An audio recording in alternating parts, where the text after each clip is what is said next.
Welcome to the Metaphorosis magazine podcast, your home for beautifully made speculative fiction. The magazine is edited by B. Morris Allen, and I'm your host, Matt Gomez. This week's story is My Little Sister Brigid by Harold R. Thompson. Harold R. Thompson enjoys storytelling in all its forms. A longtime employee of Parks Canada, he develops exhibits and public programming at several national historic sites. He also writes historical fiction and science fiction and fantasy, both short stories and novels. He lives in Nova Scotia with his family. Find him online at haroldrossthompson.com. That's HAROLDROSSTHOMPSON.com. Let's jump in.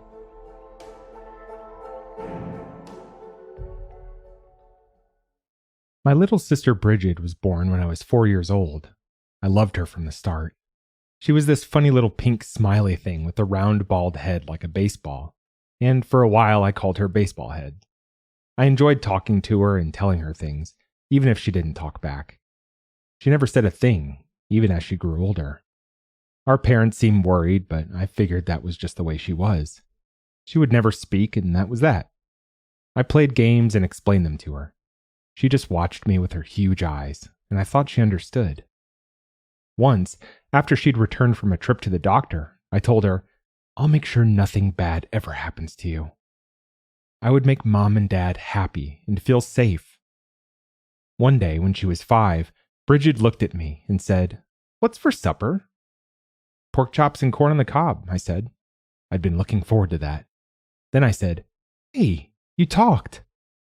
After that, she spoke in complete sentences worthy of any 6-year-old, or even an adult. "What are all those lines?" she asked me one day. "What lines?" She told me she could see gold shimmering lines in the air, like the edges of curtains or giant sliced orange peels like you see in the marmalade. She even pointed to them and traced them with a finger, but I couldn't see anything. When Mom and Dad found out about the lines, off to the doctor they went. They worried that Brigid had something wrong with her brain, something serious like a tumor. By then I was 10 and old enough to understand what that meant, so I was a little scared, but it turned out there was no sign of a tumor or any kind of disease. What the doctor had said, my parents told me, was that my little sister might have a type of spectrum disorder. The word spectrum just made me picture a prism, and that made me think of the cover of Pink Floyd's Dark Side of the Moon album. "Why is it called that?" I asked. Dad's face scrunched up like he had a pain in his gut or something. "It means," he said, "that she's different. Her brain works differently from other people's. Some parts are more developed and others are..." I waited for him to finish the sentence, but he just looked away with that pained grimace. "Are less developed?" I said. I didn't believe that. I knew Brigid. My little sister was perfect. Some of my friends had annoying little sisters, but Brigid was never annoying. She didn't take my things, she watched my games and didn't interfere. She went away when I asked, plunked down in a corner with a book. She was only 6, but always reading. She always followed instructions well. She said whatever was on her mind, so you always knew what she was thinking. She was curious and asked questions. She wanted to understand things. But I worried about the lines in the air. That meant she was seeing things that weren't there. I asked her about them again one night while we were in the den watching TV. "Are there lines here now?" I asked. "You still can't see them?" "No, I can't. There aren't any lines, Bridge." She glared at me, her pursed mouth looking like a button. Before my eyes, she reached out with one hand, and the hand disappeared. I sat up on the couch. I rubbed my eyes. I wasn't sure what I was seeing. "I just put my hand into one of the folds," she said. "Not lines anymore, but folds." "There are things in here," she said. Her hand reappeared, but now she was holding an old flashlight made of shiny aluminum. It had a red plastic cowl around the bulb and a magnet on one side so you could stick it to the fridge. The plastic cowl was dirty and the shiny tube was dented in a few places. "Where did that come from?" Brigid shrugged. "I saw one like it once. I thought of it, and there it was." That's what the folds do, I think. I figured it out a few days ago. Look! She pulled out other things, one after the other. An adjustable wrench, a roll of masking tape, and a jar of peanut butter. I took the lid off the peanut butter to make sure it was real. It is, I said, after sticking in a finger and licking it clean. This was a relief. My little sister hadn't been seeing things. The folds were real, but just invisible. That meant she was going to be all right. I got some bread from the kitchen and we ate some of the peanut butter with it. A few days later, I went into Brigid's room to discover her playing with a huge castle made of colored wooden blocks. Detailed plastic knights guarded the walls. Where'd you get all this? I demanded, a little jealous. Then I remembered what she could do. Oh, they came from the folds, I said. Brigid ignored me and kept playing. She could be single-minded when she set herself to a task and would get upset if she was forced to deviate, even to answer a question. It was after this that she started building elaborate Rube Goldberg machines. Most of them involved a steel ball rolling along a track, knocking things over and causing a chain reaction that would end with a fan turning on or a radio blaring or something. Some of the machines were huge, extending into the hallway and dining room and living room, and even out the window. My parents were pretty tolerant of this, just like they tolerated the toy railroads I'd set up when I was Brigid's age, as long as she cleaned up after a few hours. I don't know what went through my parents' heads when they found out Brigid could pull things out of thin air. When my dad first encountered one of the Rube Goldberg machines, he just told Brigid to put everything back when she was finished. But later, I overheard them discussing the possibility of sending Brigid to a special school. I was having none of that. I stormed into their bedroom. There's nothing wrong with Brigid, I said. She should go to our regular school. Mom came over and put her hand on my shoulder. It's okay. It was just an idea, she said. That was all. I walked Brigid to school every day after that, and she always held my hand. After confronting my parents, I was pleased with myself for having saved her, in my mind, from having to attend some strange institution. But I also began to worry what others would think, including other students, even Brigid's teachers. I felt like I needed to stay close to her, to watch out for these potential villains. Remember, I said to her on her first day of grade 1, don't tell anyone about the folds or what you can do. I won't, she said. But why not? Just don't, I told her. I didn't want to scare her with an explanation. The government is going to come and take her away, I said to my parents one night, and I got so upset I started to shake. A few tears even started. They're going to want to do experiments on her. My dad gave me one of his genuinely concerned looks and put his hand on my shoulder. I don't think shadowy organizations like that really exist, he said. This is a free democracy, and every citizen has rights. No one can just take you away against your will. If your little sister has special talents, that's her business and no one else's. Did I mention my mom and dad were both lawyers? As far as I could tell, Brigid never revealed her powers at school, and that was good. But as time passed, I started to worry that she wasn't really fitting in. Her schoolwork was perfect, straight A's in every subject, but she didn't seem to make any friends. I'd see her in the playground by herself, sometimes just staring into space. I wanted to change that. Why don't we have a big party? I said to her one day, when we were all sitting at the dinner table. For your birthday, you can invite all the kids from your class. Brigid gave me one of her stares, but after a moment she nodded. They would like that, she said. We made paper invitations and invited about 30 kids. In those days, if someone in your class invited you to a party, no matter who it was, you'd go. It was only polite. Plus, you got to go to a party. So on the big day, which was a Saturday, a ton of kids showed up, each one with a present, looking for fun and cake. I acted as host. Brigid, meanwhile, had made her largest Rube Goldberg machine yet, one that went through every room in the house, and it became the center of activities as every kid took a turn letting the steel ball drop. When it was all over, Brigid said to me, "That was fun, having all those kids over." "They're your friends," I reminded her. "Are they?" "Oh." After that, nothing changed. None of her classmates seemed to dislike her, and no one bullied her, but she still stuck to herself most of the time. I tried. At least she would always have me, I figured. As more time passed, and I turned 13, almost a man, I decided that it was good that my little sister was something of a loner. That was safer. I still worried, almost every day, that her secret would come out, and made a solemn pledge, a reaffirmation of my childhood promise, to protect my little sister from anyone who would try to do her harm or infringe her rights, as my dad had put it, as a citizen. I knew that if the powers that be found out what she could do, they would be afraid of her, and they would want to find out how her abilities worked so they could exploit them. That's what always happened in the movies. 2 more years passed and no one came to take Brigid away. In that time, I never let my guard down. If I saw a suspicious car parked on our street, I would check it out. I got in the habit of telling Brigid to hide whenever someone I didn't know came to the door. "Why should I hide?" she asked me. I finally decided to explain that there were people who could be afraid of her, or who wanted to use her for their own purposes and make her do things she didn't want to do. I figured she was old enough to understand. "But I'm just a 9-year-old kid," she said. "You're different. Not everyone likes that." That just made her frown. When I was 15, my first year of high school, Brigid stopped eating her supper. Mom and Dad were worried she'd developed an eating disorder, but one day I caught her pulling a tray of cupcakes out of the air. She'd been snacking on magic goodies. She'd tried to hide it, even from me, and that made me angry. She and I weren't supposed to keep secrets. I told Mom and Dad. "You can't just eat cake and candy, honey," Mom said. And then she and Dad gave Brigid a lecture about what was right to pull out of the folds and what was wrong.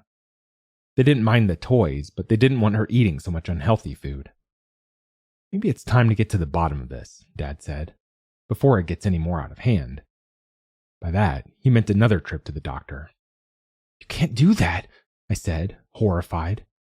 "We just want them to run a few tests, honey," Mom said. "We won't reveal everything, but we just want to make sure she's okay." I thought they were crazy and was sick to my stomach with worry. I wished I hadn't ratted on her. If the doctor found out what Brigid could do, he would just have to make one phone call, and the men from the government would be on our doorstep.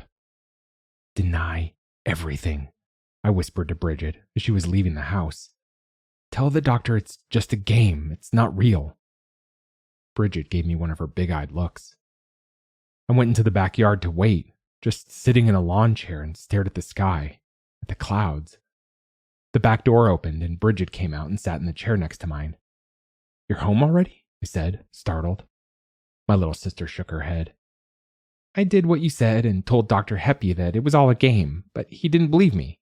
So I asked to go to the bathroom and then I decided to come home." "What do you mean? Come home how?"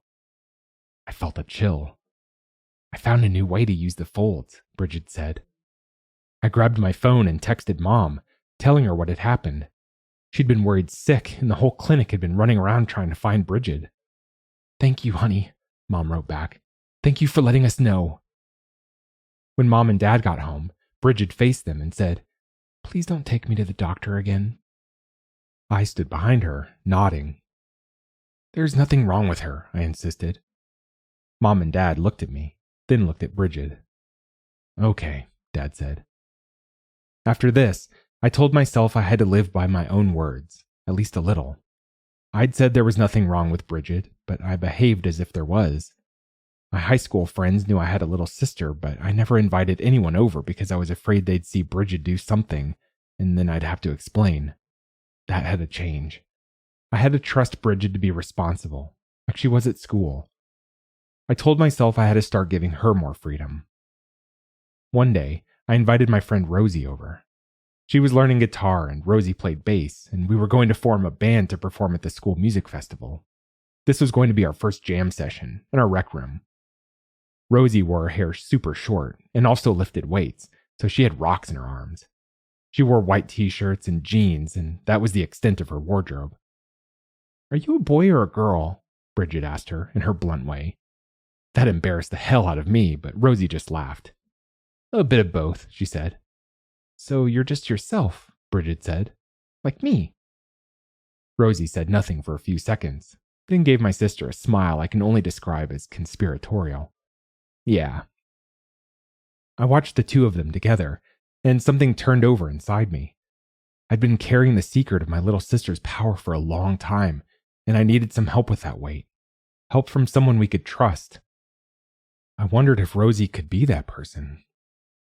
My little sister is different from other people, I said. I guess I was testing the waters. Brigid turned and looked at me with her big round eyes, and something in that look stopped me from elaborating. Rosie shrugged. Everyone's different, she said. Most people don't care about that stuff anymore. Brigid smiled, and I felt a little burst of hope. Could that be true? Was it possible that few people, including the government, would really care if they found out what my sister could do? I wanted to believe that, only Brigid didn't just have personality quirks, but actual powers. I decided I'd have to carry the weight of my sister's secret for a while longer. Not long after that, Brigid announced she wanted to have another birthday party. She was about to turn 12 and thought that was special. Her idea was to have a party where she gave the guests gifts instead of receiving them. Please don't give them things that you find inside the folds, I told her, worried that was her plan. It was. Why not? She asked. Where else can I get the gifts? Mom and Dad can buy them. But I want the gifts to be special. Brigid trusted me and always listened to me, but I was spoiling her plans and she didn't like it. Look, I'm sorry about this, I said. Brigid suddenly brightened. I know. I can say it's a game, like with a doctor, a magic trick. And I won't be lying because it is a game, really. Right? I mulled this over. I was feeling pretty down about disappointing her, and this seemed like a reasonable compromise. If Brigid trusted me, I had to learn to trust her. Okay, but be careful, I said, hoping I wouldn't regret my decision. At the party, Brigid revealed her power to all, telling the other kids that she could pull anything out of thin air. That's all she said. She didn't describe what happened as a magic act, but when it was over, everyone applauded. No one thought it was real. They deceived themselves. I was proud of Brigid, both for her amazing talent and how she'd presented herself. But later that evening, my old fear started to filter back. What if a couple of the kids realized that what they were seeing was the real thing? What if they told their parents, and their parents called the police or some other authority? On Monday morning, as I was packing a lunch for school, a large black truck pulled up to the front door. I told Brigid to hide in her room. The truck turned out to be a courier delivering a package for Mom, but I was shaken. I decided to walk Brigid to school like I used to do. I'd stopped when I'd moved to the high school, and I'd probably be late for my first class, but my little sister's life was worth the wrath of my homeroom teacher. When we arrived at the elementary school, a large black car was parked out front. A man in a black suit wearing aviator sunglasses opened the driver's door and stepped out. I'd never seen that car before. I led Brigid in a wide berth around it. You see that car? I murmured in her ear. I don't know for sure, but it looks like it might belong to those government guys who want to kidnap you. Stay away from them. Don't even let them see you. Brigid gave me a big-eyed look and nodded. I don't want that, she said. The passenger side door of the car opened, and a kid got out, a boy with a camouflage knapsack. The man in the dark suit and sunglasses said something to the boy, who waved and started running toward the school. That's just someone's dad, Brigid said. I watched as the man got back in the car, but he didn't drive away at once. Was he watching us? Had the kid with the knapsack been some kind of cover? I'm not sure, I said. Don't talk to that kid or his dad, okay? Brigid nodded. Okay. I couldn't think of anything else the entire day and found it impossible to pay attention in class. I was terrified that the man I'd seen was a government agent who'd been sent to watch my sister. I wasn't certain, but that didn't matter. The idea had taken root and was growing. I left my last class early, claiming to be sick. The truth was, I felt sick. I was so anxious, so worked up. I ran all the way to the elementary school and waited for Brigid to come out, all the while watching out for that black car. When Brigid saw me, she broke into one of her big smiles. Hi, big brother. She held my hand on the walk back, but neither of us said much. Brigid was still generally quiet, and I was busy keeping watch. We were almost home when I saw a large black sedan turn onto our street. I came to a hard stop, jerking Brigid's arm. "Ow!" she said. I didn't know what to do for a few seconds, but there was nowhere to run. "We have to keep going," I murmured. I felt like I was walking in glue, but when we turned the corner, there was no black car on our street. Maybe it had just driven past. On our front step, I knelt in front of Brigid and said, "I think I just saw that car again, and I think it might have been looking for you. I think you should hide. Not just in your room, but in the folds. Do you have a place to hide there?" "Yes, I go there all the time," she said. "I can go there if you say so." I didn't get my homework done that night, but sat in front of the window, plucking at my guitar and staring at the street. I didn't see the car again. The next morning, Brigid wasn't at breakfast. "Do you know anything about this?" Dad asked me. "Did she go to that place, wherever she goes?" I shrugged. "I guess so." I didn't want to admit I'd told her to go. I was afraid Mom and Dad would say I was being irrational. "She'll come back," Mom said, "but we'll have to call the school and tell them she'll be absent today." She was trying to sound casual, but I could tell she was upset and felt a little pang. That was my fault. I reminded myself that this was necessary. Brigid still wasn't back when I got home from school, nor did she return the next day, or the next. I started to get a little worried and sat in her room and called her name, hoping she could hear me, but I had no idea how the folds worked. I told her I hadn't seen the black car for days and it was probably safe to come out. I even felt a little stupid and had to admit that maybe I'd been wrong. By now, Mom and Dad were a wreck, but they couldn't go to the police. Their daughter wasn't missing. They knew exactly where she was. "What if she stays away forever?"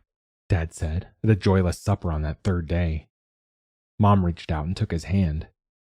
"We always knew something like this could happen," she said. "She's unique, she's special, and she's just flexing those muscles. Why would she stay away forever? Don't worry about that." My dad just nodded. I'd never seen him cry before, but tears started running down his cheeks. That night, I came down with a fever. I don't know if it was due to raw negative emotions or if I'd let myself get worn down and the flu had taken the opportunity to attack. When the sun rose the next day, I couldn't get out of bed. The room spun when I tried to raise my head, and I think I had visions. I saw Brigid standing next to me and asked her where she'd been. "Come on," I heard her say, as if from a distance. I managed to sit up. Brigid was right next to me, but half of her seemed to be missing, like she was peering around a curtain or a fold. "Follow me," she said, voice a whisper. She slid back behind the fold, but held out her hand. It looked like her severed arm was floating in the air. I took her hand and let her guide me through the fold in space. On the other side was a room, like an ordinary room in a house, though with no features, the floors, walls, and ceiling all resembling white plaster. In the far wall was an ordinary wooden panel door with a white doorknob. Next to the door stood a massive palace of wooden blocks, like I'd seen Brigid build years ago, its walls armed with plastic cannons. In another corner was a table covered in maps drawn in colored pencil, and beside them were the remains of hamburger wrappers and cupcake papers. Books were stacked in little piles here and there. Brigid let go of my hand. "How do you like it?" she said. "It's nice." My head was starting to clear, and I could see there was a certain coziness to the room. It couldn't have been more safe, more secure, but I hated the idea of my sister spending her life like this, hiding from the world that was rightfully hers. I wanted her to come home. "Bridge, I think I might have been wrong," I said. "I haven't seen the car again, and no one came to look for you. I think the coast is clear, and you need to come back. Mom and Dad are worried." She looked at me. "They are?" She said it like it had never occurred to her. "Yes." "But they know where I went." "They want you to come home. You really don't need to hide all the time." She looked at me, eyes big. "I'll keep you safe," I promised for the 1,000th time. She nodded. "Okay, I believe you." You always tell the truth."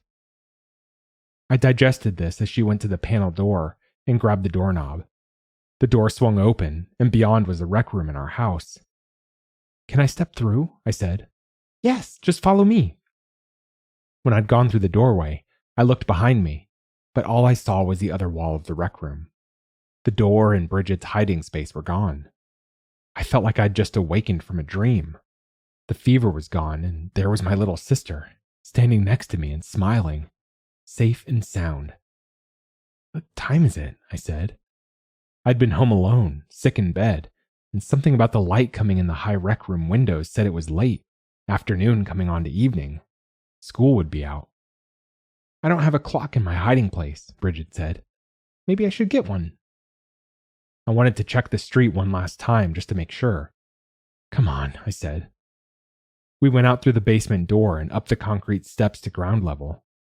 Our driveway was empty, and I looked along our street to the left at all the other quiet semi-suburban houses, each with its garage or carport, front lawn, and shrubs and flower beds. There were no black cars, and no one was trying to take my sister away. "I guess I'll have to go to school tomorrow," Brigid said. "And everyone will say, 'Oh, where were you? Welcome back.' It'll be like a party." "And even if we told them where you'd been," I said, "they wouldn't believe us." I smiled at her, and in that moment, I made my decision. The decision I'd been building towards. It was time for me to let go of the fear for good. And this time, I meant it. "You know when I said I'd keep you safe," I said. "I'll still try, but I don't think you'll need me. You can keep yourself safe." "You think so?" "Yes." I looked again at the empty street. "You know what else?" I added. "Mom and Dad will be home later, and they're going to be happy to see you." In this, I was wrong. Mom and Dad weren't happy. They were overjoyed. "You didn't have to worry," Brigid told them. I watched as they enveloped my little sister in a three-way hug. I joined in. They say old habits die hard, and over the next few months and even into Brigid's high school years, I secretly watched for black cars. I never saw one, and I never talked about them. I did my best to stick to my decision. After her senior year, Brigid won a scholarship to a reputable university, and I faced my biggest test. Could I stand it? With my little sister away from home, living in a dorm? Turns out I could. I kept waiting for something terrible to happen, but it never did. One weekend she came home, traveling through the folds, and told me, "I think I'd like to be an architect. I like to design and build things." "That sounds like you," I said. A few months later, she told me, "I'm going to switch to engineering. I like to design and build things, but all kinds of things, not just buildings." She was a star pupil, which came as no surprise. After graduation, she got a job in another city. Her visits became fewer. We were both busy, but still made time for each other. By then, I had 2 kids, 6 and 3, and Brigid delighted in entertaining them with her magic tricks when she came to dinner. "I'm not sure I'm going to make it next week," she told me one evening, when the plates had been cleared from the table and we were alone for a few minutes. "Things are getting crazy and I might have to put in some extra hours." "You do what you have to do," I told her, "and you know where to find me." As it turned out, I didn't see her the next week, nor the week after. One day she sent me a text message. She was in town for business and could I meet her for coffee? Not could she come to the house, but a coffee date. Just an hour or so. I was a little disappointed, but agreed to meet her. I arrived at the coffee shop first and grabbed us a table. Brigid came in a few minutes later, tall and slender and grinning. She still wore her hair long, almost down to her waist. We didn't talk about anything significant. We just chatted about what was going on in our lives. At one point, I wanted more cream for my coffee, and Brigid pulled a little porcelain pitcher out of the folds. It was casual and surprising, and no one seemed to notice. "Do your work colleagues know you can do that?" I asked. "They see it all the time. Everyone still thinks it's a trick. They don't believe it's real." I leaned back in my chair. I wanted to ask something that I'd wondered about for a while. "Do you ever feel tempted to reach into the folds and grab a few bags of cash?" Brigid's big eyes seemed to double in size, and her jaw dropped open. "That wouldn't be fair," she said. And how would I explain that on my tax returns? Well, you've never been reluctant to find us presents in there. Brigid shook her head. That seems different somehow. I think I make those things. You're not allowed to make your own money. I could think of a few counter-arguments, but kept them to myself. Her response was typical for her, and I felt myself flush with love and admiration. Sometimes I think I should just go to the physics department at my university, she continued, and show them what I can do and say, what do you think? But then you know how much I value my privacy. I don't need them trying to figure me out. And that's not who I am anyway. I'm not really that interested. I've got other fish to fry. She sipped her coffee. We talked about other things. Eventually she checked her watch and said, I'm sorry, I have to dash, but I'll see you at Thanksgiving. You're going to Mom and Dad's? I was, and I would see her there. We embraced, and then she was out the door. I watched her walk away, back to the life she had chosen, and wondered if, after all, we had become a little ordinary. I had read once that extraordinary children often become ordinary adults. Well, I decided that was a crazy thought, and turned away, smiling to myself. Completely crazy. If there was one thing I'd learned after all these years, after all the worries and reliefs, all the failures and triumphs, there was nothing ordinary about my little sister Brigid. That was My Little Sister Brigid by Harold R. Thompson. Thanks for listening. If you enjoyed this episode, we'd love it if you'd leave us a 5-star review on Apple Podcasts, Spotify, or whatever platform you listen to us on. Or, better yet, share the magazine and podcast with a friend. If you'd like to listen to more speculative fiction, visit us online at magazine.metaphorosis.com or on Twitter at MetaphorisisMag.